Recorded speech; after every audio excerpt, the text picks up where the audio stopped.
Bienvenue sur notre chaîne où nous explorons les transformations qui redéfinissent l'avenir de l'Afrique. Aujourd'hui, nous plongeons dans l'histoire extraordinaire d'Ibrahim Traoré, le jeune leader burkinabé qui bouleverse tous les paradigmes de la sécurité et de la souveraineté sur le continent africain. Comment un homme a-t-il réussi à transformer la peur en discipline collective et à repousser les menaces jusqu'à 30 km en territoire ennemi? Comment ces stratégies révolutionnaires inspirent-elles toute une génération de leaders africains à reprendre leur destin en main? Dans cette analyse approfondie, nous découvrirons les mécanismes concrets derrière cette révolution silencieuse qui secoue le Sahel, depuis la formation de plus de 200 volontaires jusqu'à la coordination transfrontalière inédite avec le Bénin. Si vous êtes passionné par la géopolitique africaine et les véritables solutions aux défis du continent, n'oubliez pas de liker cette vidéo et de vous abonner à notre chaîne pour ne manquer aucune de nos analyses exclusives. Restez avec nous jusqu'à la fin car chaque minute révèle des détails fascinants sur cette transformation historique en cours. Depuis son arrivée au pouvoir au Burkina Faso, Ibrahim Traoré incarne une rupture profonde avec les paradigmes sécuritaires traditionnels qui ont longtemps dominé le continent africain. Sa vision transcende les approches conventionnelles héritées de l'ère coloniale, proposant une doctrine enracinée dans l'autonomie stratégique et la mobilisation populaire. Face à une insécurité grandissante dans la région sahélienne, ce jeune dirigeant refuse les solutions imposées de l'extérieur et privilégie une réponse authentiquement africaine aux défis contemporains. Son approche repose sur une conviction inébranlable que la souveraineté nationale ne peut exister sans une capacité endogène de défense du territoire. Cette philosophie transforme radicalement la manière dont les nations sahéliennes conçoivent leur propre protection. Les décisions prises depuis Ouagadougou résonnent désormais bien au-delà des frontières burkinabè, inspirant une génération entière de leaders africains. Le leadership de Traoré démontre qu'une nation peut reprendre son destin en main sans dépendre exclusivement des puissances étrangères qui poursuivent souvent leurs propres intérêts géopolitiques. La stratégie sécuritaire développée par Ibrahim Traoré repose sur trois piliers fondamentaux qui constituent l'architecture de sa doctrine défensive. Premièrement, la mobilisation citoyenne à travers le programme des volontaires pour la défense de la patrie transforme chaque citoyen en acteur potentiel de la sécurité nationale. Deuxièmement, la coordination régionale transfrontalière établit des mécanismes de coopération avec les pays voisins, notamment le Bénin, le Niger et le Mali, créant ainsi un front commun contre les groupes armés terroristes. Troisièmement, l'autonomisation technologique et logistique vise à réduire la dépendance vis-à-vis des fournisseurs étrangers en développant des capacités locales de production et de maintenance. Cette approche multidimensionnelle refuse la fragmentation qui a longtemps caractérisé les réponses africaines aux crises sécuritaires. Chaque initiative s'inscrit dans une vision cohérente où la souveraineté politique s'accompagne nécessairement d'une souveraineté militaire et économique. Les résultats tangibles de cette stratégie commencent à transformer le paysage sécuritaire du Sahel. L'efficacité opérationnelle observée sur le terrain valide la pertinence de cette approche innovante. Au cœur de cette transformation se trouve le concept révolutionnaire de responsabilité partagée entre l'État et la population civile dans la défense territoriale. Ibrahim Traoré a compris que les armées conventionnelles, aussi bien équipées soient-elles, ne peuvent à elles seules sécuriser des territoires aussi vastes et complexes que ceux du Sahel. La géographie particulière de la région, avec ses espaces semi-désertiques, ses zones forestières denses et ses frontières poreuses, exige une présence humaine décentralisée et permanente. C'est précisément ce que permet le programme des volontaires, qui compte déjà plus de 200 personnes formées dans les zones frontalières avec le Bénin. Ces volontaires ne sont pas de simples auxiliaires militaires, mais des citoyens investis d'une mission patriotique claire et d'une formation adéquate. Leur connaissance intime du terrain local, leur enracinement dans les communautés et leur motivation intrinsèque constituent des atouts stratégiques irremplaçables. Cette approche contraste radicalement avec les interventions militaires étrangères qui manquent souvent de compréhension culturelle et de légitimité populaire. La dimension psychologique de la stratégie de Traoré mérite une attention particulière car elle transforme la peur en discipline collective. Dans les régions longtemps terrorisées par les groupes armés, la population vivait dans une angoisse permanente qui paralysait toute activité économique et sociale normale. L'arrivée des volontaires formés et équipés par le gouvernement burkinabé a radicalement modifié cette dynamique en restaurant un sentiment de sécurité et de dignité. Les habitants des villages frontaliers comme Pama et Kandi ne se perçoivent plus comme des victimes passives, mais comme des participants actifs à leur propre protection. Cette transformation psychologique constitue peut-être la victoire la plus significative de la stratégie de Traoré, car elle restaure l'agentivité des communautés. La peur qui désorganisait les sociétés cède progressivement la place à une discipline collective et à une résilience communautaire.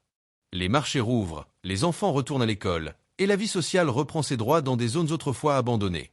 Cette normalisation de la vie quotidienne témoigne de l'efficacité profonde de l'approche adoptée. L'aspect logistique de l'opération illustre la capacité organisationnelle remarquable du gouvernement burkinabé sous la direction de Traoré. La distribution quotidienne de 500 rations alimentaires dans les zones d'opération représente un défi considérable dans des régions souvent enclavées et difficiles d'accès. Cette prouesse logistique nécessite une coordination minutieuse entre différents services gouvernementaux, des chaînes d'approvisionnement fiables et une planification rigoureuse. Chaque ration distribuée ne constitue pas simplement un apport nutritionnel, mais symbolise l'engagement de l'État envers ses citoyens et combattants engagés sur le terrain. La régularité de ces distributions maintient le moral des troupes et démontre la viabilité à long terme de l'opération. Contrairement aux interventions sporadiques du passé, cette continuité logistique établit une présence permanente et crédible dans les zones contestées. Les populations locales constatent concrètement que l'État n'a pas abandonné les régions périphériques, mais investit substantiellement dans leur sécurisation. Cette dimension matérielle de la souveraineté complète les aspects militaires et politiques de la stratégie globale. La coordination transfrontalière avec le Bénin représente une innovation majeure dans la géopolitique sahélienne et témoigne de la vision régionale de Traoré. Traditionnellement, les frontières africaines héritées de la colonisation ont souvent constitué des obstacles à la coopération effective entre nations voisines. Ibrahim Traoré a réussi à transformer ces lignes artificielles en axes de collaboration stratégique face à une menace commune. Les opérations conjointes dans le nord du Bénin démontrent qu'une coordination bilatérale effective peut produire des résultats supérieurs aux initiatives unilatérales. Cette approche respecte scrupuleusement la souveraineté béninoise tout en offrant un soutien concret face aux incursions de groupes armés. Les patrouilles coordonnées repoussent désormais les militants jusqu'à 30 km à l'intérieur du territoire ennemi, créant ainsi des zones tampons qui protègent les populations civiles des deux côtés de la frontière. Cette profondeur tactique modifie substantiellement l'équilibre sécuritaire régional en faveur des forces gouvernementales. Le modèle de coopération développé entre le Burkina Faso et le Bénin pourrait inspirer d'autres partenariats similaires à travers le Sahel. L'utilisation innovante de technologies adaptées au contexte sahélien constitue un autre pilier de la stratégie de Traoré. Plutôt que d'attendre des systèmes sophistiqués coûteux provenant de l'étranger, les forces burkinabais déploient des drones rudimentaires mais efficaces pour la surveillance et la reconnaissance. Ces dispositifs, souvent assemblés localement avec des composants disponibles, offrent un avantage tactique considérable dans les vastes étendues sahéliennes. La communication codée entre les différentes unités empêche les groupes adverses d'intercepter et de comprendre les plans opérationnels. Cette approche pragmatique de la technologie privilégie l'efficacité opérationnelle sur la sophistication technique, démontrant qu'une armée n'a pas besoin d'équipements ultramodernes pour être efficace. L'innovation locale répond mieux aux contraintes spécifiques du terrain que les systèmes standardisés conçus pour d'autres environnements. Cette autonomisation technologique progressive réduit la dépendance extérieure et renforce la souveraineté stratégique. Les compétences développées localement créent également un capital humain précieux pour le développement futur du pays. La formation dispensée aux volontaires transcende le simple entraînement militaire pour inclure des dimensions civiques et éthiques essentielles. Ibrahim Traoré insiste particulièrement sur le respect des populations civiles et le maintien de standards disciplinaires élevés parmi les forces de défense. Cette exigence éthique distingue fondamentalement l'approche burkinabé des comportements prédateurs souvent observés dans d'autres contextes de conflit. Les volontaires reçoivent une formation qui les prépare non seulement au combat, mais aussi à servir de lien entre l'État et les communautés locales. Ils apprennent à identifier les besoins des populations, à faciliter la distribution de services essentiels et à représenter dignement leur pays. Cette conception holistique de la sécurité intègre les dimensions humanitaires et développementales aux aspects strictement militaires. Les habitants des zones sécurisées témoignent du respect et du professionnalisme dont font preuve ces volontaires dans leurs interactions quotidiennes. Cette discipline transforme les forces de défense en vecteurs de reconstruction sociale plutôt qu'en source de nouvelles tensions. L'approche de Traoré prouve qu'efficacité militaire et respect des droits humains ne sont nullement incompatibles mais se renforcent mutuellement. La dimension symbolique du leadership d'Ibrahim Traoré résonne profondément à travers tout le continent africain et au-delà. Sa jeunesse relative, son parcours militaire et son discours sans concession sur la souveraineté africaine en font une figure inspirante pour toute une génération. Traoré articule publiquement des vérités que beaucoup pensent mais n'osent exprimer concernant les relations néocoloniales et l'exploitation continue des ressources africaines. Son refus de la tutelle étrangère et sa détermination à tracer une voie autonome pour son pays incarnent les aspirations profondes de nombreux Africains. Cette posture n'est pas rhétorique, mais se traduit par des décisions concrètes qui redéfinissent les termes de l'engagement international du Burkina Faso. Les autres nations sahéliennes observent attentivement les résultats de cette approche, évaluant sa transférabilité à leur propre contexte. Le succès des opérations coordonnées dans le nord du Bénin offre un argument puissant en faveur de solutions africaines aux problèmes africains. Ibrahim Traoré démontre qu'un leadership authentique, enraciné dans les réalités locales et guidé par une vision claire, peut transformer radicalement la trajectoire d'une nation et influencer positivement toute une région. La construction d'une résilience nationale authentique nécessite bien davantage que des capacités militaires accrues ou des discours patriotiques enflammés. Ibrahim Traoré a compris que la véritable souveraineté repose sur la capacité d'une nation à satisfaire les besoins fondamentaux de sa population en matière de sécurité, d'alimentation, d'éducation et de développement économique. Cette approche holistique intègre les dimensions matérielles et immatérielles de la résilience dans une stratégie cohérente. Le Burkina Faso fait face à des défis multiformes qui nécessitent des réponses coordonnées plutôt que des interventions fragmentées. La sécurité alimentaire constitue un enjeu aussi crucial que la sécurité territoriale dans un pays où l'agriculture emploie la majorité de la population. Les perturbations causées par l'insécurité ont gravement affecté la production agricole dans plusieurs régions, menaçant ainsi les fondements économiques de communautés entières. La stratégie gouvernementale vise donc simultanément à sécuriser les zones de production agricole et à développer des filières alimentaires résilientes. Cette double préoccupation reflète une compréhension sophistiquée des interdépendances entre sécurité et développement. L'éducation représente un investissement stratégique fondamental dans la vision de Traoré, car elle conditionne toutes les autres formes de développement. Les groupes armés ont systématiquement ciblé les écoles dans leur stratégie de déstabilisation, forçant la fermeture de milliers d'établissements et privant des centaines de milliers d'enfants d'instruction. Cette attaque délibérée contre l'éducation vise à perpétuer l'ignorance et à créer un terreau favorable au recrutement de jeunes désœuvrés. Le gouvernement burkinabé a lancé un programme ambitieux de réouverture des écoles dans les zones sécurisées, accompagné de mesures de protection des établissements et des enseignants. Des volontaires spécialement formés assurent la sécurité périmétrique des écoles dans les régions sensibles, permettant ainsi la reprise des activités pédagogiques. Cette initiative démontre concrètement que la reconquête territoriale ne se limite pas au contrôle militaire, mais inclut la restauration des services publics essentiels. Les parents qui voient leurs enfants retourner à l'école retrouvent confiance en l'avenir et en la capacité de l'État à protéger les générations futures. L'éducation devient ainsi un vecteur de résilience communautaire et un symbole tangible de la normalisation progressive de la vie sociale.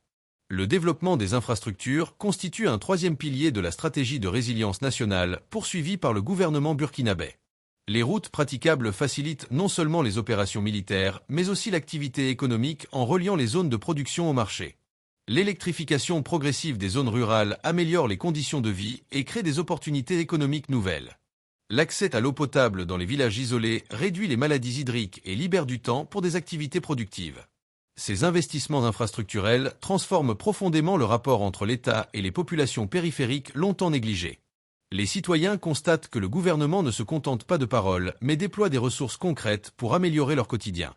Cette présence matérielle de l'État dans les régions reculées constitue la meilleure réponse au narratif nihiliste des groupes armés qui prétendent que les gouvernements centraux ont abandonné les populations rurales.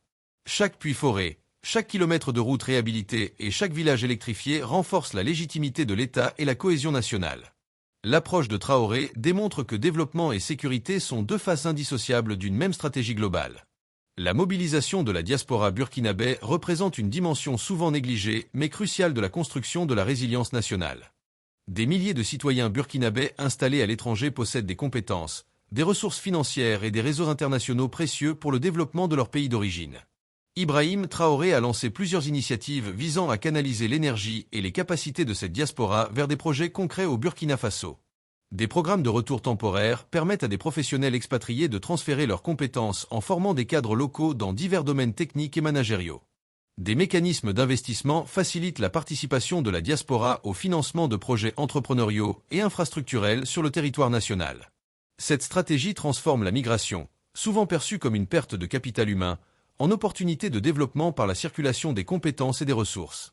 Les membres de la diaspora qui s'engagent dans ces programmes deviennent des ambassadeurs de la nouvelle vision burkinabé à l'international. Leur participation renforce également le sentiment d'appartenance nationale et la solidarité entre burkinabés de l'intérieur et de l'extérieur. Cette approche inclusive de la construction nationale reconnaît que la résilience d'une nation dépend de sa capacité à mobiliser toutes ses ressources humaines, où qu'elles se trouvent.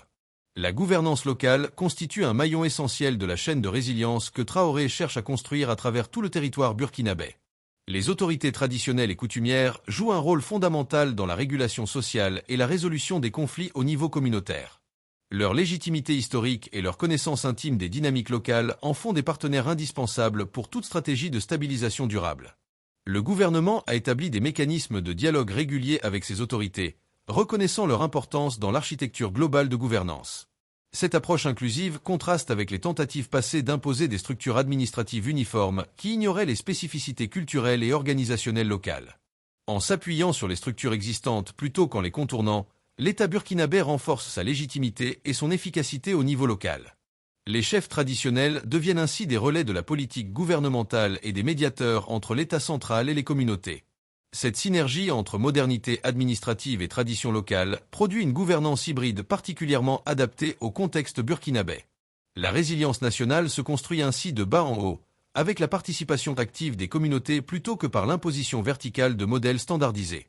La dimension économique de la résilience occupe une place centrale dans la stratégie gouvernementale car aucune stabilité durable n'est possible sans développement économique inclusif.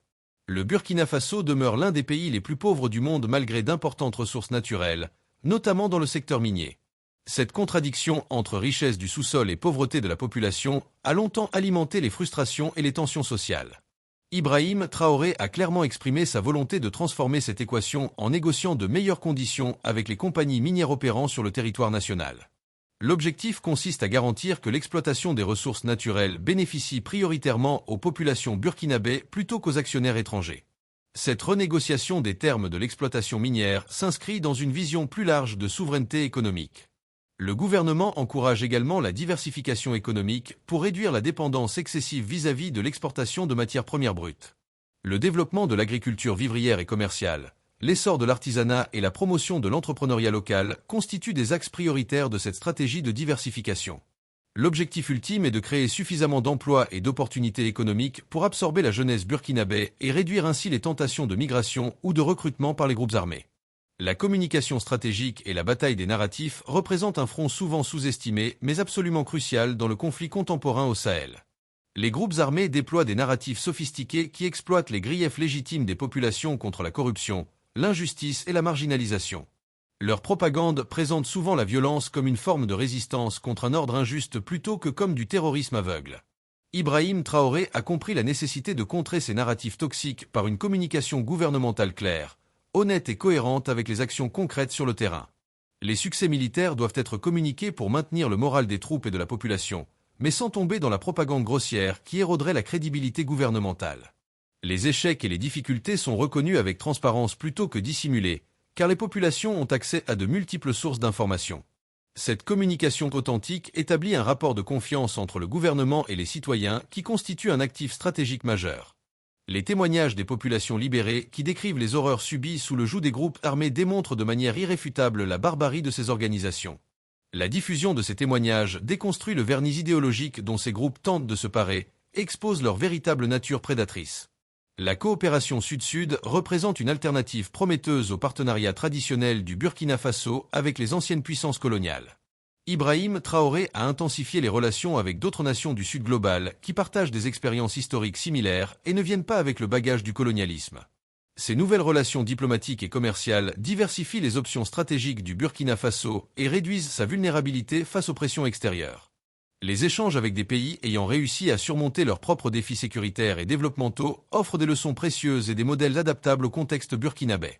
Cette ouverture vers le Sud ne signifie pas un rejet dogmatique de toute coopération avec l'Occident, mais plutôt une diversification salutaire des partenariats internationaux. Le Burkina Faso choisit désormais ses partenaires en fonction de ses propres intérêts nationaux plutôt que d'accepter passivement des relations héritées de l'histoire coloniale. Cette autonomie diplomatique constitue une dimension essentielle de la souveraineté que Traoré cherche à restaurer.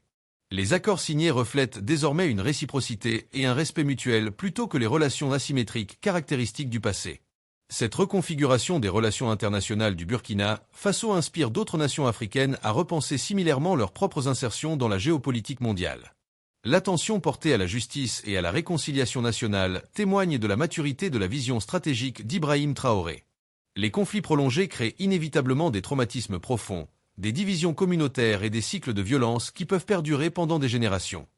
La construction d'une paix durable nécessite de traiter ces blessures plutôt que de les ignorer ou de les couvrir superficiellement. Le gouvernement burkinabé a initié des processus de dialogue intercommunautaire dans les régions affectées par les violences, créant des espaces où les griefs peuvent être exprimés et traités. Ces mécanismes visent à prévenir les logiques de vengeance qui alimentent souvent l'escalade des conflits communautaires. La justice transitionnelle permet de documenter les violations et d'établir les responsabilités sans pour autant compromettre les processus de réconciliation nécessaires à la cohésion sociale. Cette approche équilibrée reconnaît que justice et paix ne sont pas contradictoires, mais complémentaires lorsqu'elles sont poursuivies avec sagesse. Les communautés qui participent à ces processus de dialogue redécouvrent progressivement la possibilité de coexistence pacifique malgré les traumatismes subis. Cette reconstruction du tissu social constitue peut-être l'aspect le plus difficile, mais aussi le plus essentiel de la construction de la résilience nationale à long terme. La révision fondamentale des relations internationales du Burkina Faso sous Ibrahim Traoré marque une rupture historique avec les paradigmes diplomatiques hérités des décennies post-indépendance. Cette transformation ne relève pas d'une posture idéologique simpliste, mais d'une réévaluation pragmatique des intérêts nationaux burkinabais et de leur meilleure défense sur la scène internationale. Les relations avec l'ancienne puissance coloniale française ont été particulièrement affectées par cette reconfiguration, Traoré ayant clairement exprimé son rejet de toute forme de tutelle néocoloniale. Cette position courageuse répond aux aspirations profondes d'une population burkinabé qui aspire à une indépendance véritable, 65 ans après l'indépendance formelle. Les décisions concernant la présence militaire étrangère, les accords économiques et les relations diplomatiques sont désormais prises en fonction d'une grille de lecture centrée exclusivement sur les intérêts burkinabés. Cette autonomie décisionnelle constitue en soi une victoire symbolique importante qui renforce la fierté nationale et la confiance collective. La jeunesse burkinabé en particulier se reconnaît dans ce discours de dignité et de souveraineté qui rompt avec les compromis diplomatiques du passé. Cette transformation des relations internationales inspire également d'autres nations africaines à interroger leurs propres relations avec les anciennes puissances coloniales et à envisager des alternatives. La construction de l'Alliance des États du Sahel avec le Mali et le Niger représente l'initiative diplomatique la plus significative du gouvernement Traoré. Cette confédération émergente dépasse les simples accords de coopération sécuritaire pour esquisser un projet politique régional ambitieux. Les trois nations partagent des défis sécuritaires similaires, des trajectoires politiques récentes convergentes et une volonté commune de redéfinir leur insertion dans la géopolitique régionale et mondiale. L'Alliance institutionnalise la coordination militaire déjà existante et crée un cadre pour des initiatives communes dans les domaines économiques, culturels et diplomatiques. Cette intégration régionale volontaire contraste avec les processus d'intégration souvent imposés de l'extérieur ou dominés par des agendas qui ne correspondent pas nécessairement aux priorités des nations concernées. Les dirigeants de l'Alliance affirment explicitement leur intention de construire un espace sahélien souverain et prospère, maître de son destin et de ses ressources. Cette vision panafricaniste résonne avec les idéaux historiques de figures comme Thomas Sankara qui rêvait d'une Afrique unie et indépendante. La mise en commun des ressources et des capacités des trois nations offre des possibilités considérablement supérieures à ce que chaque pays pourrait accomplir isolément. Les populations de ces trois nations expriment un soutien massif à ce projet régional qui incarne leurs aspirations à la dignité et au développement. La diversification des partenariats sécuritaires constitue un axe prioritaire de la nouvelle diplomatie burkinabé sous la direction de Traoré. Conscient que la dépendance exclusive vis-à-vis de certains partenaires crée des vulnérabilités stratégiques, le gouvernement burkinabé explore activement de nouvelles coopérations dans le domaine de la défense et de la sécurité. Des discussions ont été engagées avec plusieurs nations possédant une expertise reconnue en matière de contre-insurrection et de guerre asymétrique. Ces nouveaux partenaires potentiels apportent des perspectives différentes et des approches complémentaires aux méthodes traditionnellement utilisées au Sahel.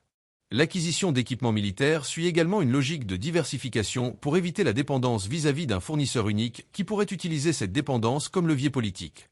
Cette stratégie d'autonomisation progressive vise à terme à développer des capacités locales de production d'équipements militaires, réduisant ainsi structurellement la vulnérabilité externe. Les formations dispensées aux forces burkinabé intègrent désormais des doctrines variées plutôt que de reproduire mécaniquement un modèle unique. Cette hybridation doctrinale produit une approche spécifiquement adaptée au contexte sahélien plutôt qu'une copie de manuel conçu pour d'autres théâtres d'opération. La souveraineté sécuritaire que vise Traoré passe nécessairement par cette capacité à définir sa propre doctrine militaire et à choisir librement ses partenaires sans contrainte extérieure. Les relations avec les institutions internationales et régionales africaines connaissent également des ajustements significatifs reflétant les nouvelles priorités du Burkina Faso. La communauté économique des États de l'Afrique de l'Ouest a fait l'objet de critiques sévères de la part de Traoré, qui l'accuse de servir des intérêts étrangers plutôt que ceux des peuples ouest-africains. Ces tensions reflètent des désaccords profonds concernant les réponses appropriées aux transitions politiques et aux défis sécuritaires dans la région. Le retrait du Burkina Faso de certaines instances régionales illustre la détermination du gouvernement à ne participer qu'aux structures qui respectent véritablement la souveraineté nationale et servent les intérêts des populations. Cette position ferme bouscule le fonctionnement habituel de la diplomatie ouest-africaine où le consensus et la déférence envers les grandes puissances ont longtemps prévalu. Traoré articule une critique frontale des mécanismes régionaux qu'il perçoit comme des instruments de perpétuation de la domination néocoloniale sous couvert de multilatéralisme. Cette posture iconoclaste séduit les opinions publiques africaines qui partagent largement cette analyse critique des institutions régionales. La construction de structures régionales alternatives, comme l'Alliance des États du Sahel, témoigne de la volonté de ne pas simplement critiquer les arrangements existants, mais de proposer des alternatives concrètes. Cette démarche constructive donne substance au discours de rupture et démontre la capacité à transformer les principes en institutions fonctionnelles. Les relations économiques internationales du Burkina Faso subissent une transformation aussi profonde que les relations politiques et sécuritaires. La renégociation des contrats miniers avec les compagnies étrangères exploitant l'or et d'autres ressources burkinabées constitue une priorité absolue du gouvernement Traoré. Ces contrats, souvent signés dans des conditions opaques et défavorables au Burkina Faso, symbolisent la continuation de l'exploitation économique post-coloniale. L'objectif gouvernemental consiste à garantir que l'exploitation des ressources naturelles profite d'abord et avant tout aux populations burkinabées sous forme d'emplois, de revenus fiscaux et de transferts technologiques. Cette renégociation se heurte évidemment aux résistances des compagnies concernées et aux pressions diplomatiques de leur pays d'origine. Traoré a cependant clairement indiqué son intention de procéder à ces révisions, quelles que soient les pressions extérieures. La souveraineté économique qu'il vise implique la capacité de réguler les activités économiques sur le territoire national en fonction des intérêts nationaux. Cette position s'accompagne d'efforts pour développer des capacités locales de transformation des matières premières plutôt que de les exporter brutes. La création de les relations économiques internationales du Burkina Faso subissent une transformation aussi profonde que les relations politiques et sécuritaires. La renégociation des contrats miniers avec les compagnies étrangères exploitant l'or et d'autres ressources burkinabées constitue une priorité absolue du gouvernement Traoré. Ces contrats, souvent signés dans des conditions opaques et défavorables au Burkina Faso, symbolisent la continuation de l'exploitation économique post-coloniale. L'objectif gouvernemental consiste à garantir que l'exploitation des ressources naturelles profite d'abord et avant tout aux populations burkinabées sous forme d'emplois, de revenus fiscaux et de transferts technologiques. Cette renégociation se heurte évidemment aux résistances des compagnies concernées et aux pressions diplomatiques de leur pays d'origine. Traoré a cependant clairement indiqué son intention de procéder à ces révisions, quelles que soient les pressions extérieures. La souveraineté économique qu'il vise implique la capacité de réguler les activités économiques sur le territoire national en fonction des intérêts nationaux. Cette position s'accompagne d'efforts pour développer des capacités locales de transformation des matières premières plutôt que de les exporter brutes. La création de valeur ajoutée sur le territoire national génère davantage d'emplois et de revenus que la simple extraction et exportation de minerais bruts vers des raffineries étrangères. La diplomatie culturelle et la promotion de l'identité burkinabé à l'international représentent des dimensions souvent négligées mais essentielles de la stratégie de Traoré. Le soft power culturel constitue un instrument diplomatique puissant qui peut transformer la perception internationale d'une nation. Le Burkina Faso possède un patrimoine culturel riche avec le Festival panafricain du cinéma de Ouagadougou et une scène artistique dynamique reconnue à travers le continent. Ibrahim Traoré encourage la promotion de cette richesse culturelle comme vecteur de rayonnement international et de fierté nationale. La culture devient ainsi un instrument de résistance contre l'homogénéisation culturelle globale et l'aliénation culturelle qui accompagne souvent la domination économique et politique. Les artistes burkinabés sont encouragés à créer des œuvres enracinées dans les réalités locales tout en dialoguant avec les courants artistiques mondiaux. Cette approche culturelle affirme que le Burkina Faso n'est pas simplement un terrain d'affrontement sécuritaire ou un réservoir de matières premières, mais une nation avec une identité culturelle distinctive et précieuse. Nous voilà arrivés au terme de cette analyse fascinante sur Ibrahim Traoré et sa redéfinition profonde de la sécurité et de la souveraineté en Afrique. Nous avons découvert ensemble comment une vision audacieuse combinée à des actions concrètes peut transformer radicalement le paysage sécuritaire d'une région entière. Des volontaires formés aux opérations transfrontalières coordonnées, chaque initiative démontre qu'une approche authentiquement africaine peut produire des résultats remarquables face aux défis contemporains. La distribution quotidienne de 500 rations, l'utilisation innovante de drones rudimentaires et la mobilisation citoyenne illustrent qu'efficacité et souveraineté vont de pair. Merci infiniment d'avoir suivi cette vidéo jusqu'au bout et pour tous vos commentaires qui enrichissent nos discussions et nous permettent d'améliorer constamment notre contenu. N'hésitez pas à partager vos réflexions dans la section commentaires ci-dessous car votre perspective compte énormément pour nous. Si cette analyse vous a apporté un éclairage nouveau sur les transformations en cours au Sahel, montrez votre soutien en likant cette vidéo et en la partageant avec vos proches. Abonnez-vous également pour recevoir nos prochaines analyses sur les dynamiques qui façonnent l'avenir africain. À très bientôt pour de nouvelles découvertes passionnantes.